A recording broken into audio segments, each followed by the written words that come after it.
नमस्कार बच्चों, एक बार हम संस्कृत व्याकरण के अंतर्गत फिर से कत् प्रत्यय एवं कत्वतु प्रत्यय लेकर प्रस्तुत हुए हैं।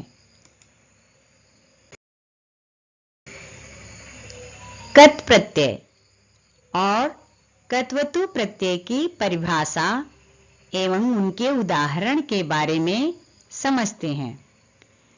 यह प्रत्यय कृत प्रत्यय के अंतर्गत ही आता है और ये दोनों प्रत्यय धातु से नए शब्द बनाते हैं और ये दोनों प्रत्यय भूतकाल में पूर्ण हुए कार्य का बोध कराने के लिए ही होता है।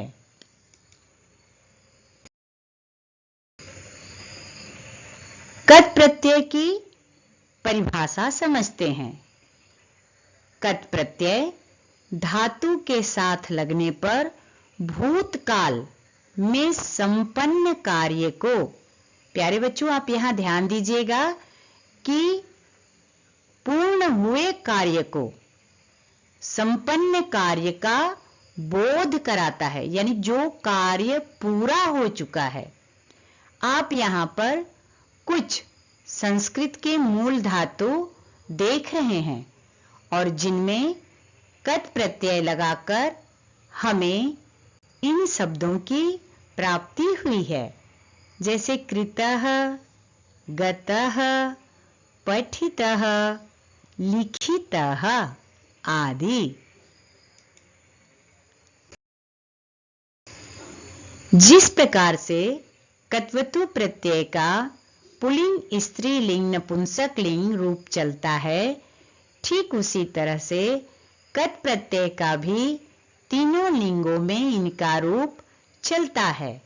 जैसे पुल्लिंग का एक वचन में कृतः, द्विवचन कृतौ, बहुवचन कृताः, और स्त्रीलिंग का बोध कराने के लिए हम एक वचन में कृता, द्विवचन में कृते और बहुवचन में कृताः शब्द का प्रयोग करते हैं। नपुंसक लिंग में कृतम, द्विवचन कृते और बहुवचन कृतानि आदि।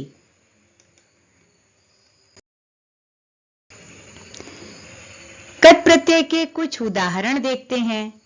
प्यारे बच्चों आप देखिए, यहाँ पर धातु, मूल धातुएं दी गई हैं जिनका हिंदी अर्थ भी यहाँ दिया गया है और इन मूल धातुओं में कत् प्रत्यय लगाकर हमें ये संस्कृत शब्द प्राप्त हुए हैं, जैसे कृतः, गतः, लिखितः, पठितः, दृष्टः, श्रुतः, उक्तः, भुक्तः, ज्ञातः, हृतः आदि।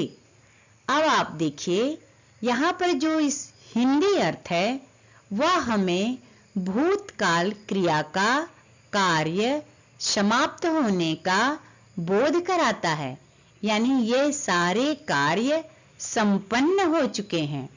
जैसे किया हुआ, गया हुआ, लिखा हुआ, पढ़ा हुआ, देखा हुआ, सुना हुआ, कहा हुआ, खाया हुआ या भोगा हुआ, ज्ञात यानी जाना हुआ, हरा हुआ, ले जाया हुआ या छीना हुआ आदि।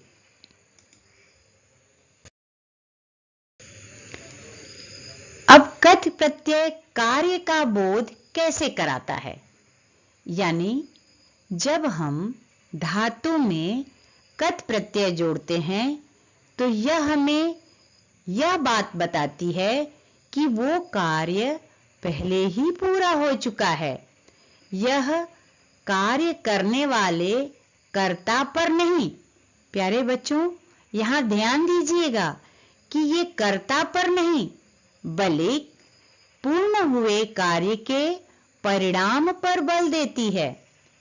सरल शब्दों में हम समझें कि यदि कोई पूछे क्या काम हो गया, तो उसका उत्तर कत प्रत्यय से मिलता है। जैसे कृतम कार्य किया जा चुका है, लिखितम पत्र लिखा जा चुका है, पठितम पाठ पढ़ा जा चुका है, भुक्तम भोजन खा लिया गया है।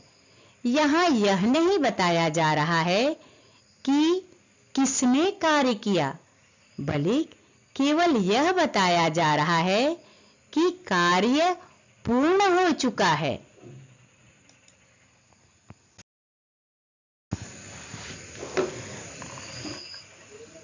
कत प्रत्यय के कुछ वाक्य देखते हैं।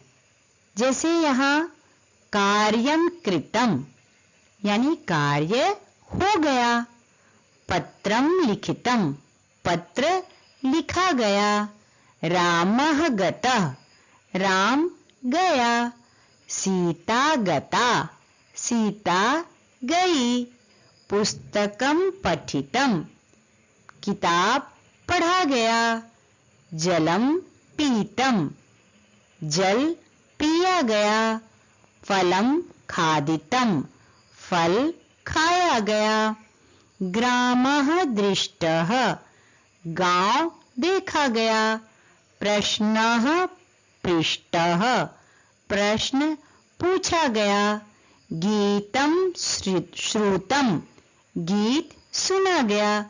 आप देखिए बच्चों, यहाँ क्रि यानी करना ये मुख्य धातु है और इसमें जब कत प्रत्यय लगा तो हमें नपुंसकलिंग वाला कृतम शब्द प्राप्त हुआ एक वचन, और इससे वाक्य बना है कार्यम कृतम, अर्थात कार्य किया जा चुका है।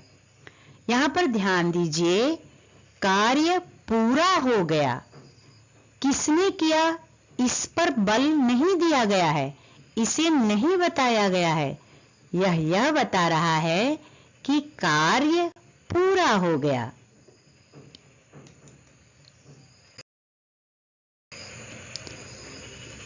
कत प्रत्यय की विशेषताएं देखते हैं। ये कृत प्रत्यय के अंतर्गत आता है और इसका भी रूप तीनों लिंगों में चलता है और यह पूर्ण हुए यानी जो कार्य पूरा हो गया है उसी का बोध यानी ज्ञान कराता है।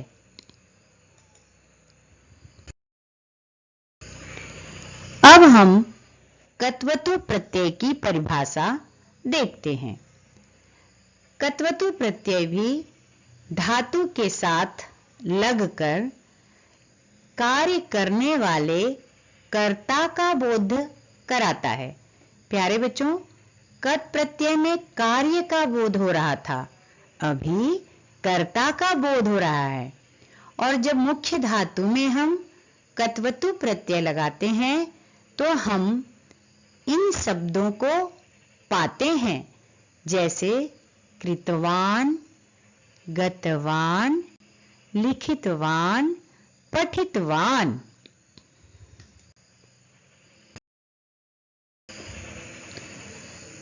कत्वतु प्रत्यय के भी आप देखिए तो तीनों लिंगों में रूप चलता है। पुल्लिंग में इसे कृतवान, द्विवचन कृतवन्तो, बहुवचन कृतवन्तः, स्त्रीलिंग में कृतवती, द्विवचन कृतवत्यो, बहुवचन कृतवत्यः, नपुंसकलिंग में कृतवत, द्विवचन कृतवती और बहुवचन कृतवन्ती।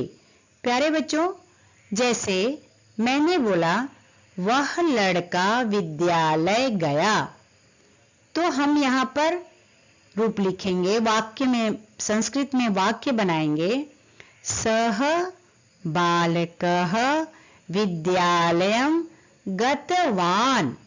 और हमने बोला यदि कि वह लड़की विद्यालय गई, तो हम लिखेंगे सा बालिका विद्यालयम गतवती। यानी यहाँ पर हमें इस क्रियाओं से कर्ता का बोध हुआ है कि यह पुल्लिंग है और यह स्त्रीलिंग कर्ता है।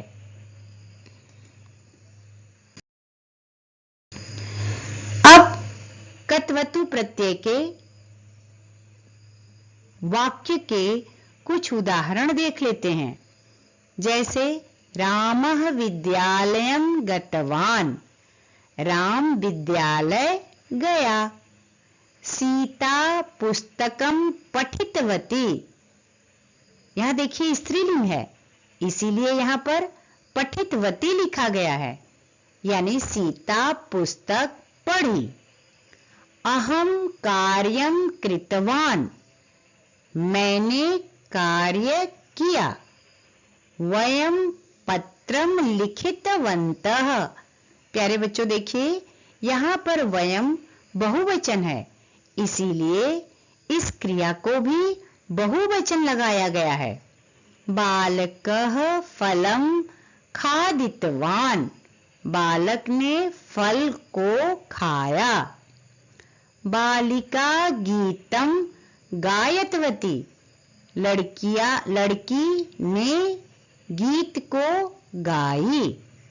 गुरु प्रश्नम पृष्टवान, गुरु ने प्रश्न को पूछा। सह जलम पीतवान, वह पानी को पिया। छात्राः पाठम पठितवन्तः, प्यारे बच्चों यहाँ देखिए फिर से छात्राः बहुवचन है, तो इसीलिए यहाँ की क्रिया भी बहुवचन लगाई गई है। यहाँ पर कर्ता एक वचन है और स्त्रीलिंग है, इसीलिए यहाँ की क्रिया भी एक वचन तथा स्त्रीलिंग लगाई गई है कत्वतु प्रत्यय के साथ।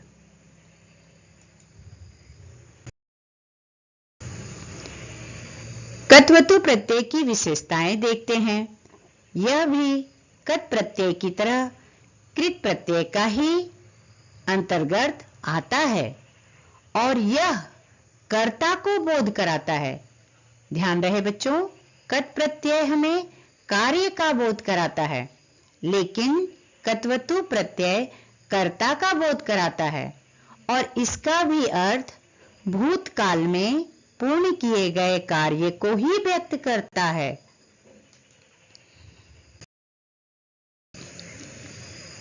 अब कत और कत्वतु प्रत्यय में सरल अंतर समझते हैं। कत प्रत्यय कार्य पूरा हुआ, कत्वतु प्रत्यय कार्य करने वाला। उदाहरण देखते हैं। कार्यं कृतम, यानी कार्य हो गया, यहाँ पर कार्य पर बल दिया गया है। आप ध्यान से देखिए, ये यहाँ जो है कार्य पर ही बल दिया गया है और यहाँ जो है रामः कार्यं कृतवान, राम ने कार्य किया।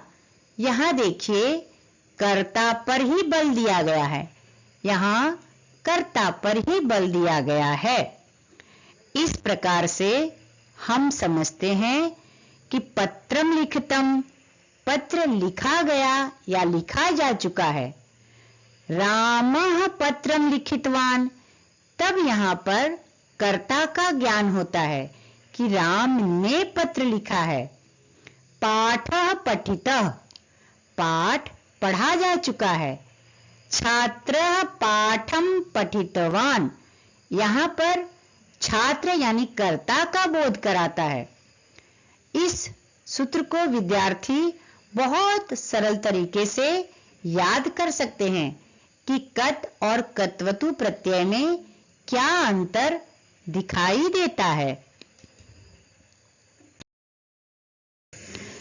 आप यहां देखिए कुछ रूप कत प्रत्यय के नीचे दिए गए हैं और उनके हिंदी अर्थ भी यहाँ पर दिए गए हैं। आप चाहें तो इसका स्क्रीनशॉट ले सकते हैं।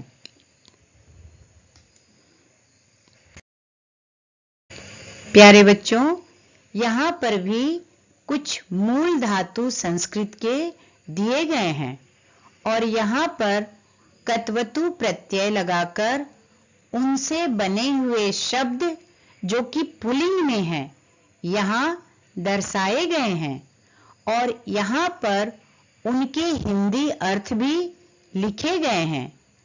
तो आप चाहें तो इसका स्क्रीनशॉट लेकर अपने उत्तर पुस्तिका में इसे कलमबंद कर सकते हैं। और मैं समझती हूँ कि यह वीडियो आप सबको थोड़ा सा ज्ञान देने में या आपके डाउट क्लियर करने में आपका सहयोग किया होगा। तो अगली वीडियो के लिए हम फिर से मिलते हैं। इसके लिए थैंक यू और आप सभी को मेरा प्यार भरा नमस्कार।